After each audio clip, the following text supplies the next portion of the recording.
పరిశుద్ధాత్ముడు వివాహం గురించి తేటపర్చి సంఘానికి తెలియజేస్తా ఉన్నాడు. భార్యాభర్తలకు ఉండు సంబంధము గురించి మరియు పెండ్లి అయిన వారికి నేను కాదు ప్రభువే ఆజ్ఞాపించున్నదేమనగా, భార్య భర్తను ఎడబాయకూడదు. ఎడబాసిన ఎడల పెండ్లి చేసుకొనకుండవలెను, లేదా తన భర్తతో సమాధాన పడవలెను. మరియు భర్త తన భార్యను పరిత్యజింపకూడదు. ప్రభు ఆజ్ఞాపిస్తున్నాడు, భార్య భర్తను ఎడబాయొద్దు, విడిచిపెట్టొద్దు. భర్త భార్యను విడిచిపెట్టొద్దు, విడాకులు తీసుకోవద్దు. వారు పోట్లాడుకొని విడిగా ఉండకూడదు. ఎవరి దారి వాళ్ళు జీవించకూడదు. ప్రభు సహాయం కోరి వారు ఏక శరీరముగా ఉండి ఏక మనస్సుతో ఏక హృదయముతో ప్రభు మీద అనుకొని వారి జీవితమును కొనసాగించాలి. వారికి ప్రభు అనుగ్రహించిన పిల్లలను ఆయన శిక్షల బోధలో వారిని పెంచాలి. ప్రభు రక్షణలో వారు జీవించాలి. అంతవరకు నమ్మకంగా ఉండాలి.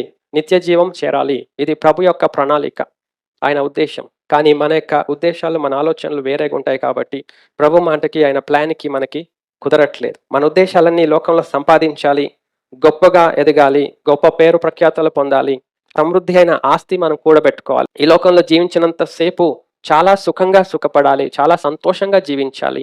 ఇవన్నీ ఎక్స్పెక్టేషన్స్ మనకుంటాయి. కాబట్టి దేవుని మాటను మనం లెక్క చేయము. ఈ యొక్క ఆశల కొరకు తాపత్రయపడతా ఉంటాం. ఇవి దొరకవు, అవి దొరకవు. ప్రభునందు మనం సమాధానం పడి జీవించలేము. ప్రభువు మొట్టమొదట ఆదిలో కలుగు చేసింది పిల్లలని కాదు, తల్లిదండ్రులను కాదు. ప్రభు ఆదిలో కలుగు చేసింది పురుషుని స్త్రీని, వారికి వివాహం చేశాడు. ఏదైనా తోటలో దేవుడు వారిని భార్యాభర్త అని చెప్పాడు. అంటే వివాహానికి ప్రాముఖ్యత దేవుడు ఇస్తున్నాడు. అయితే ఆ వివాహమునే సాతానుడు చెడగొట్టేశాడు, అపవిత్రపరిచాడు, కల్మషంతో నింపేశాడు. నేడు వివాహ సంబంధము లేక భార్యాభర్తల సంబంధం అంటే ఇట్స్ అ లాఫింగ్ స్టాక్, ఒక హాస్యాస్పదమైన విషయం అయిపోయింది. భార్యాభర్తల మీద ఎన్నో జోకులు. వివాహం అంటే నూరేళ్ల పంట అంటారు కదండి, నూరేళ్ల పంట వివాహం అంటే. కానీ అది నిశ్చయంగా వివాహం అంటే నూరేళ్ల మంటగా తయారైంది. జీవితాంతం ఒక మంట. ఎందుకు అయిపోయిందంటే దేవుని ఉద్దేశాన్ని, దేవుని వాక్యమును, దేవుని మాటను పక్కన పెట్టేసి మన ట్రెడిషన్స్ని ఫాలో అవుతున్నాం, మన యొక్క ఆలోచనలు ఫాలో అవుతున్నాం, మన అంబిషన్స్ని ఫాలో అవుతున్నాం, మన డిజైర్స్ని ఫుల్ఫిల్ చేసుకోవడానికి తాపత్రయపడుతున్నాం. కాబట్టి ఆ దేవుడు ఏర్పరిచిన ఆ డిజైన్ భార్యాభర్తలకు లేకుండా పోయింది.